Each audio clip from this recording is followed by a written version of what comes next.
पांडवों के वनवास में उनके कुटिया के पास शाम के वक्त मदिरा के साथ दुर्योधन, कर्ण और दुशासन अखेट के लिए आकर पांडवों को ठट्ठा लगा रहे थे और वो दिव्य जन्मा द्रौपदी चूल्हा जला रही होंगी और भीम तो घास फूस इकट्ठी कर रहा होगा। अगले दिन गंधर्व की राजकुमारी को दुर्योधन वन में लकड़ी लाते वक्त देख लेता है और उसका रास्ता रोक लेता है। राजकुमारी ने अपना परिचय दिया कि वो गंधर्व राजकुमारी है, उसे छोड़ दिया जाए वरना अंजाम बुरा हो सकता है। हट जाओ मेरे रास्ते से। मैं कौन हूँ? मैं गंधर्व राजकुमारी हूँ और शायद तुम नहीं जानती मैं हस्तिनापुर के युवराज दुर्योधन हूँ। मैं तुम्हारी प्रतीक्षा कि आज रात्रि हम तुम्हें अपने शिविर में बुला रहे हैं। अपने आप को सौभाग्यशाली समझो, हम युवराज दुर्योधन हैं। गंधर्व की राजकुमारी आपकी बहन होती तो आप क्या करते? कमेंट में जरूर बताएं। दुर्योधन गंधर्व राजकुमारी के साथ गलत व्यवहार कर दिया, मैं तुम्हारी प्रतीक्षा करूंगा। जिससे राजकुमारी क्रोध में आ गई। उस वक्त गंधर्वों ने पंचायत में आलोचना कर रहे थे कि पांडवों ने उनके साथ हुए अन्याय और अपमान को क्यों सहन किया। प्रधान ने कहा उन्होंने सोच समझकर ही निर्णय लिया होगा, क्योंकि युधिष्ठिर तो धर्मराज है। उसी समय अपमानित राजकुमारी पहुंचकर दुर्योधन के लिए अशिष्ट आचरण के बारे में बताए। तो क्यों रही हो? किसी ने तुमसे कुछ कहा क्या? उस दुष्ट दुर्योधन ने। क्या किया उस दुर्योधन ने? उसने मेरे साथ अशिष्टता का व्यवहार। हाँ बोलो। जिससे उसका भाई क्रोध में आ जाते हैं और दुर्योधन के शिविर पर चढ़ाई कर देते हैं। मदिरा में चूर नर्तन का आनंद लेते दुर्योधन, कर्ण और दुशासन को क्या पता कि दुर्योधन के किए अपमान को गंधर्व पांडव जैसे चुपचाप सहन करने वाले नहीं हैं। वो दुर्योधन के शिविर को वन चौं ओर से घेर लेते हैं। भले ही दुर्योधन के पास ढेरों अंगरक्षक और सेनाएं हैं, पर वन तो गंधर्वों की मातृभूमि है। क्या आपको पता है कि परिणाम क्या होने वाला है? कमेंट जरूर करें। दुर्योधन, कर्ण और दुशासन मदिरा में चूर होकर नर्तन का आनंद लेते उल्लास कर रहे थे। गंधर्वों ने वन के चारों ओर से दुर्योधन के शिविर को घेर लिया है। दुर्योधन, कर्ण और दुशासन नशे में इतना चूर था कि उन्हें होश ही नहीं था कि उनके साथ क्या होने वाला है। बड़े सावधानी से आगे बढ़कर एक एक सैनिक को घायल कर शिविर की ओर आगे बढ़ रहे थे। उनके पास वन के जीवन व्यतीत करने के लिए उन सारे अस्त्र शस्त्र था। गंधर्व के लिए राजकुमारी का अपमान का अर्थ समूचा नारी जाति का अपमान है और वे दुर्योधन को दंड देने के लिए विवश थे। वे जानते थे कि दुर्योधन को दंड देने के उपरांत उनका जीवन संभव नहीं होगा, परंतु फिर भी उन्होंने दुर्योधन के सारे सैनिकों को बंधक बनाकर उनके मुखिया के साथ राजकुमारी को लेकर दुर्योधन के शिविर में प्रवेश कर जाते हैं। क्या दुर्योधन को किसी नारी के आत्मसम्मान को आघात करना चाहिए? कमेंट कर जरूर बताएं।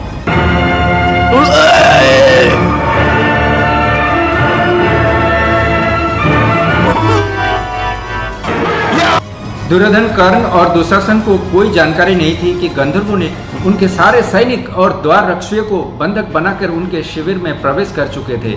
गंधर्वों ने भाला लेकर सीधा दुर्योधन को बंदी बना लिया। गंधर्व के मुखिया अपमानित राजकुमारी को साथ लेकर प्रवेश कर चुके थे राजकुमारी को न्याय दिलाने के लिए। गंधर्व राजकुमार बंदी दुर्योधन से कहा कि हम तुम्हारे जैसा असभ्य नहीं, मेरी बहन के अपमान के लिए हमारी पंचायत निर्णय ले। दुर्योधन, क्या दंड दिया हम जाए? तुम्हारी बात यह असभ्य नहीं जाए। हमारी पंचायत यह निर्णय लेगी। उस वक्त दुर्योधन के मित्र कर्ण नशे में इतना धुन था कि उसे समझ ही नहीं आ रहा था कि उस वक्त क्या किया जाए। वो चेहरे में पानी डालकर अपने आप को सहज बनाने की प्रयास करने लगे, परंतु गंधर्वों द्वारा दुर्योधन के बंदी उसके अंगरक्षक से देखा ना गया।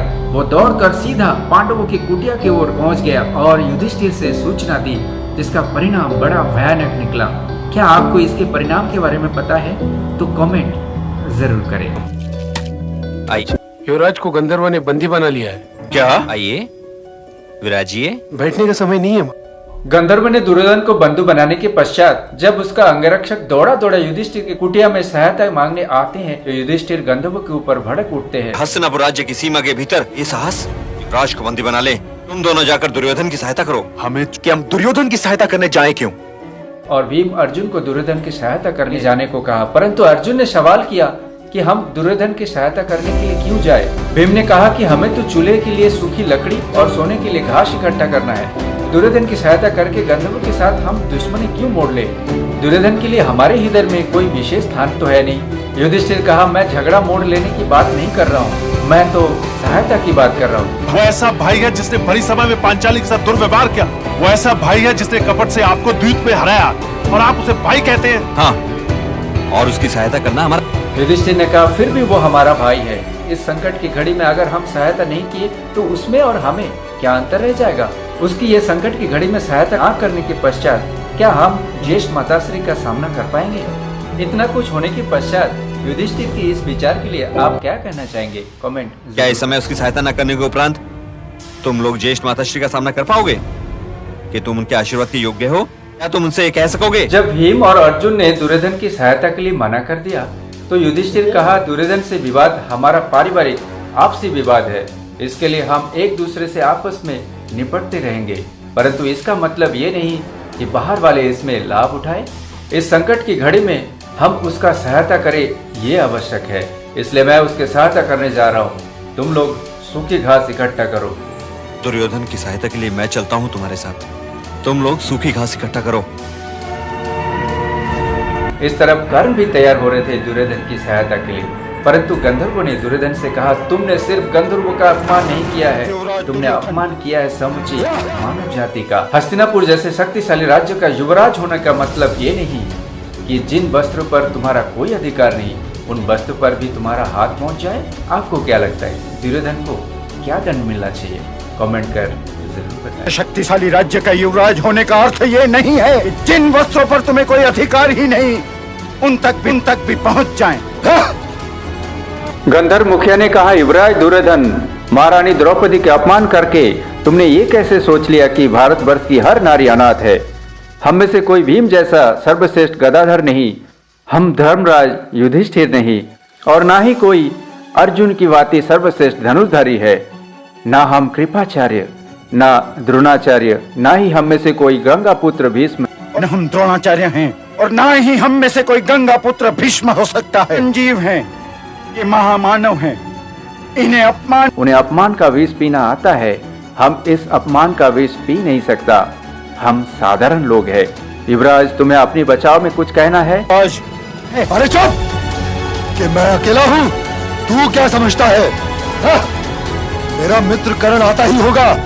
मैं जानता हूँ तुम अनाथ नहीं हो, और हम ये भी जानते हैं कि तुम्हें दंड देने के पश्चात हस्तिनापुर की सेना हमें जीने नहीं देगी, परंतु हम उस स्वाभिमान का मृत्यु भी स्वीकार करेंगे। इसने मेरी बहन का अपमान किया है तो मैं इसका अपमान करूंगा। तेरी बहन का मान ही क्या, अपमान के इस पेड़ को मैं काट दूंगा। हम तुम्हें मृत्यु दंड देते हैं। आपको क्या लगता है, दुर्योधन को मृत्यु दंड मिलना चाहिए? कमेंट कर जरूर बताएं। लेती प्रणाम।